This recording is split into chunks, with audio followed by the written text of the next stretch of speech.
Money isn't the problem. Your attachment to it is. The world tells you to chase it, but the Stoic whispers, control yourself first, and you'll control your wealth. Welcome to Stoic Valor, where every word is a step toward mastering yourself before the world masters you. Here we don't chase illusions. We uncover the quiet strength that has always lived within you. Money. It rules empires, ends friendships, starts wars, and buys comfort, but it has never bought peace. The Stoics knew this long before our modern world built its temples of glass and greed. To them, wealth was not evil, but indifference to virtue in the pursuit of it was. Seneca once wrote, "It is not the man who has too little, but the man who craves more that is poor." This single sentence could rebuild an entire philosophy of modern finance, because if you look closely, you'll see that our relationship with money is not about numbers. It's about desire. And desire to a Stoic is where freedom or slavery begins. Marcus Aurelius warned us, wealth consists not in having great possessions, but in having few wants. Every coin you earn is neutral, but the hunger behind it can enslave you or set you free. The Stoics didn't condemn wealth. They feared dependency. They understood that fortune is like fire. It can cook your meal or burn your home. Epictetus, born a slave and later freed, saw clearly what true wealth was: mastery of self. No man is free who is not master of himself, he said. So the question the Stoics would ask today is not, how much money do you have? But rather, how much control do you have over your need for it? Think of our modern times, scrolling endlessly, chasing likes, chasing status, chasing the next paycheck or investment. It's a culture built not on value, but on validation. Stoicism cuts through that fog with the sharp edge of reason. Ryan Holiday once wrote, "It's not that we shouldn't pursue wealth, but we should pursue it with our eyes open, knowing that every gain comes with a shadow." The Stoic mind sees money not as a god to worship, but as a tool to use wisely. Seneca, one of the richest men of his time, was not against luxury. He simply refused to need it. In one of his letters he advised, "Set aside a few days during which you shall be content with the scantiest fare and with coarse and rough dress, saying to yourself the while, 'Is this the condition that I feared?'" This was his way of keeping power over comfort, a reminder that wealth is best held with loose fingers. Money, for the Stoic, is an indifferent, something neither good nor bad in itself, only meaningful through the use we make of it. Virtue, not gold, was the true currency of life. Because what good is a full bank account if your mind is bankrupt of peace? Imagine this. You wake up one morning and your investments are gone. The market crashes. The job disappears. Would your sense of self disappear with it? For many it would. For a Stoic it must not. Because the only wealth that cannot be stolen is the strength of your character. Everything else, possessions, status, luxury, is merely rented from fortune. She can reclaim it any day. Epictetus called this the art of distinguishing what is within your control and what is not. You cannot control the economy, inflation, or the rise and fall of the market, but you can control your reaction, your discipline, your focus. That's where true mastery lies. Because wealth without wisdom is like a sword in the hands of a child. So what does it mean to master money without becoming its slave? It means to reverse the usual equation. Most people work for money. The Stoic works with money, as a craftsman works with tools. He does not worship it nor fear losing it.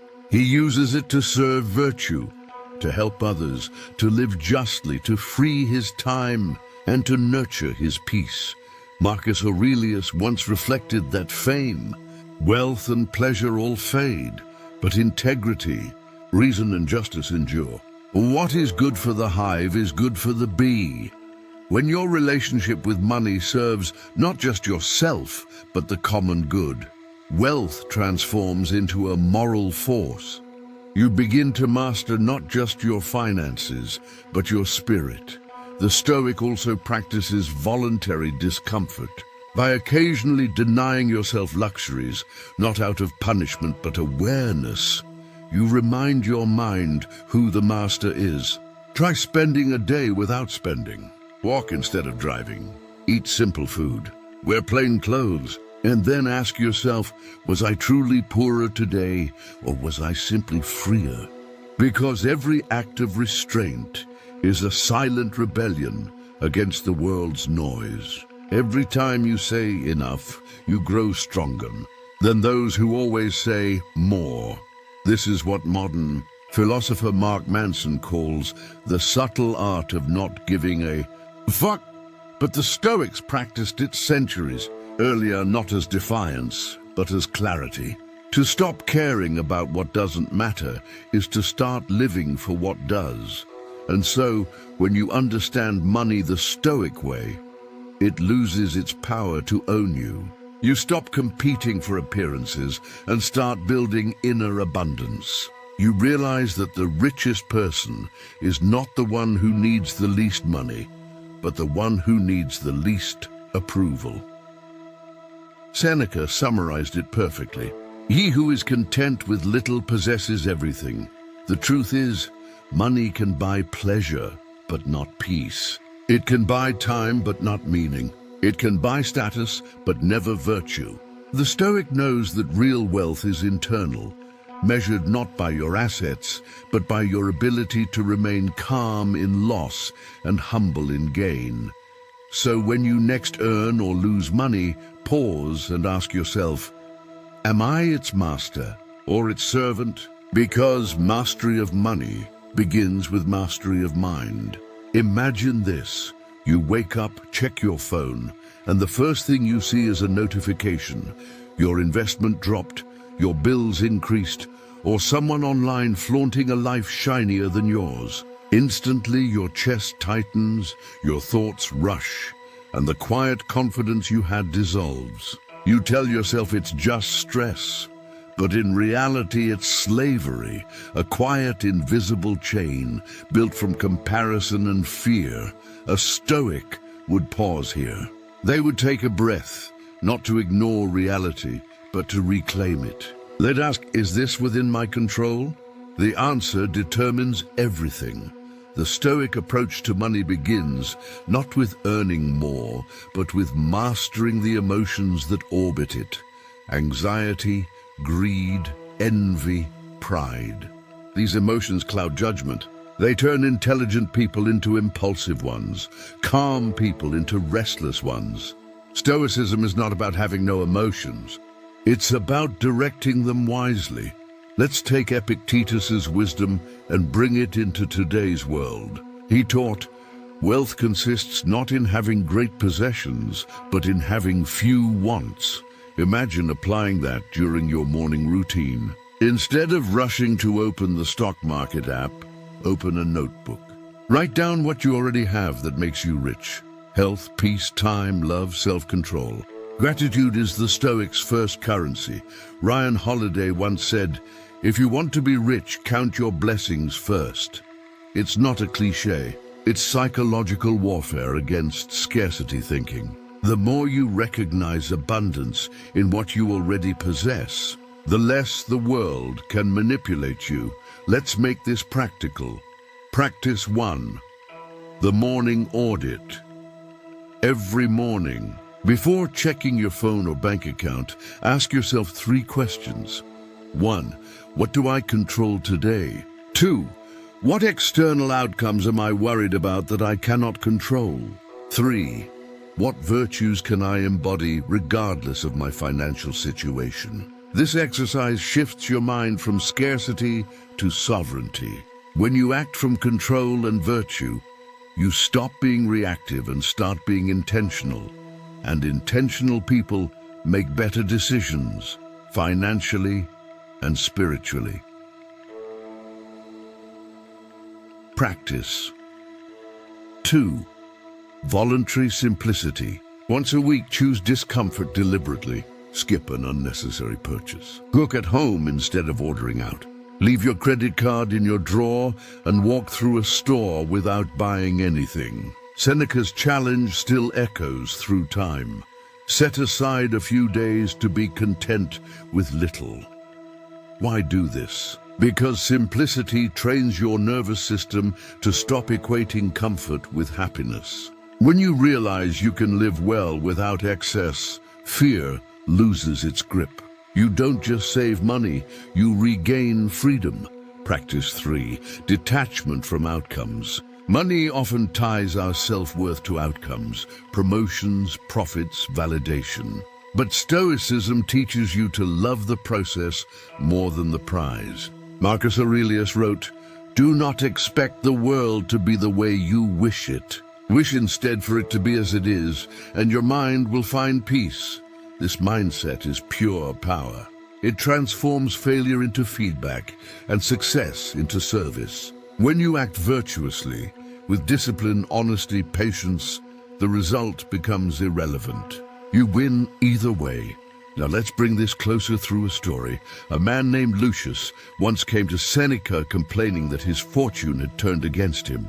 His business collapsed, his house burned, his reputation fell apart. He said, "I am ruined." Seneca smiled and asked, "Are you not still breathing? Do you not still possess reason, courage, and integrity?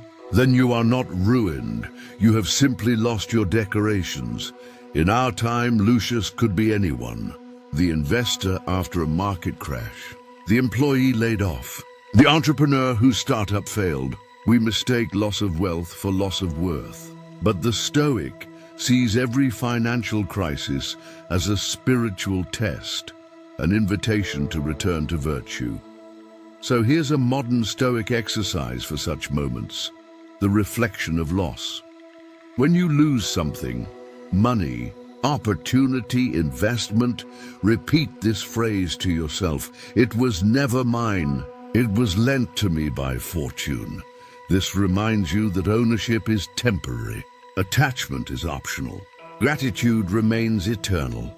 You begin to see money as a river that flows through you, not a treasure to be chained to. You stop clutching the flow and start mastering how to navigate it. And now, consider this paradox. The less you need money, the more powerfully you attract it, because freedom radiates. People trust those who are calm, consistent, and detached from desperation. That's why the Stoic mind is often the wealthiest, not in possessions, but in presence. Let's go deeper into habits. Habit 1, the Stoic budget. Most people budget to control spending. A Stoic budgets to control impulse. Before buying something, ask, does this purchase serve my virtue or my vanity? If it serves virtue, to help, to grow, to create, proceed. If it feeds vanity, to impress, to escape, to numb, pause. This single question could save fortunes and, more importantly, inner peace. Habit 2, the evening reflection. At the end of the day, Marcus Aurelius would examine his soul. What did I do today that aligns with reason and virtue? You can do the same financially. Ask yourself, did I act with wisdom in my financial decisions? Did I let fear or ego guide me? What can I do differently tomorrow? Through daily reflection, money becomes a mirror, not of your status, but of your character. Habit 3, the circle of enough. Define your enough. Write down what level of income, lifestyle, and possessions truly allow you to live freely. Once you define enough, you disarm greed. You start protecting peace instead of chasing excess. Robin Sharma once said, "Success without inner peace is failure." The Stoic would agree. A life full of gold but empty of grace is still a poor one. Now imagine this moment halfway through your transformation, when the noise of the world still tries to pull you back. Remember, mastery takes repetition. So take a breath, recenter yourself, If this message is resonating with you, don't forget to subscribe to Stoic Valor, because here we don't just talk about philosophy, we live it.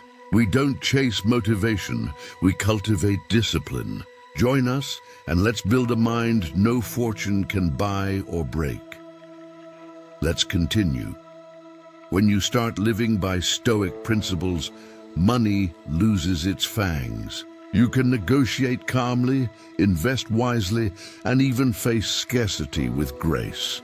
Because now your wealth is anchored in reason, not in reaction.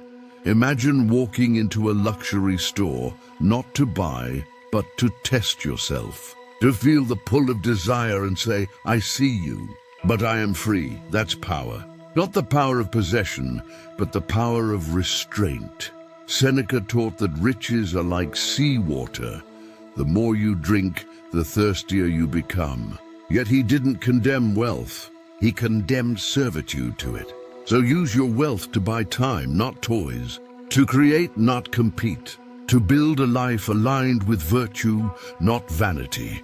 James Clear in Atomic Habits wrote, "You do not rise to the level of your goals. You fall to the level of your systems."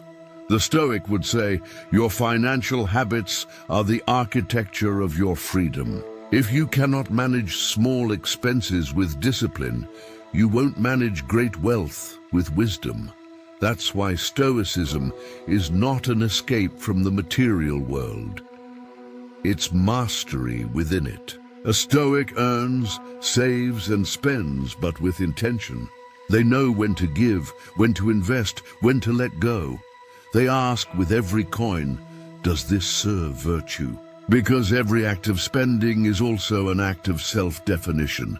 The Stoic doesn't hoard, they circulate. They know that money, when used wisely, multiplies value far beyond numbers. A generous act, a just business, a fair trade, all are expressions of virtue through wealth. And so, by aligning money with virtue, you transform it from a master into a servant. You see, the Stoic doesn't fear being poor, they fear being unprincipled. Poverty can be endured, corruption cannot. When the Stoic loses money, they lose nothing essential. When they lose integrity, they lose everything. And perhaps that's the ultimate paradox. When you finally stop worshipping money, you start attracting the kind that matters, not just financial, but spiritual abundance, because wealth without wisdom is noise. But wisdom without wealth of spirit is music, and the Stoic learns to play that music every day, in silence, in strength, in simplicity. At some point in life, every one of us will face the question, have I mastered money, or has money mastered me? For most, this question arrives quietly, not in poverty, but in abundance. It's in that moment when you finally have what you once desired that you realize the truth. Possession without peace is still poverty. The Stoics understood this paradox deeply. Seneca warned that the greatest wealth is to live content with little. But contentment doesn't mean surrender, it means sovereignty. It's the calm conviction that your happiness is no longer for sale. Imagine standing in a world obsessed with more success, more luxury, more recognition, and daring to whisper, I already have enough. That whisper is rebellion. It's the quiet revolution of a mind that refuses to be owned. Epictetus said that the key to freedom is not in changing circumstances, but in changing perception. The market rises and falls, currencies inflate and collapse, but the disciplined mind remains steady, because the Stoic knows that fortune is not loyal. Today she smiles, tomorrow she withdraws. The wise man doesn't curse her for leaving. He thanks her for reminding him what never leaves, his reason, his virtue, his self-control. When you learn to master money through Stoicism, you stop seeing it as an end and start seeing it as energy, something to direct, not to worship.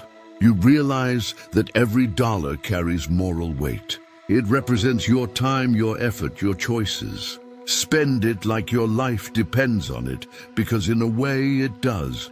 If you look at the teachings of Marcus Aurelius, you find no hatred of wealth, only warnings about attachment.